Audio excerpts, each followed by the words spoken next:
অসমত এইবাৰ যেতিয়া সেন্সাস হ'ব, সেন্সাসৰ যেতিয়া ৰিজাল্ট ওলাব, মোৰ কথা আজি আপোনালোকে লিখি ৰাখিব, সেই মিয়া মুছলমানৰ সংখ্যা অসমত 38% হ'বগৈ।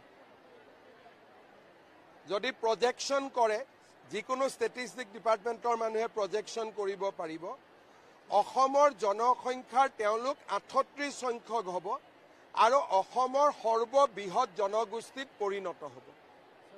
আৰু এইটো অসমৰ এটা বাস্তৱ সত্য।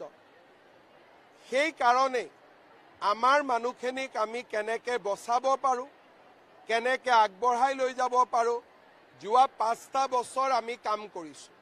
অহা বিধানসভাটো এই ধৰণৰ সমস্যাক লৈ দুখন খুব গুৰুত্বপূৰ্ণ আইন বিধানসভাৰ মজিয়াত আহিব। আজিয়ে মই ক'ব খোজা নাই কোন দুখন আইন, কিন্তু জাতি মাটি ভেটিক আগুৱাই লৈ যাবৰ কাৰণে দুখন আৰু ইম্পৰ্টেণ্ট বিধায়ক আহিব।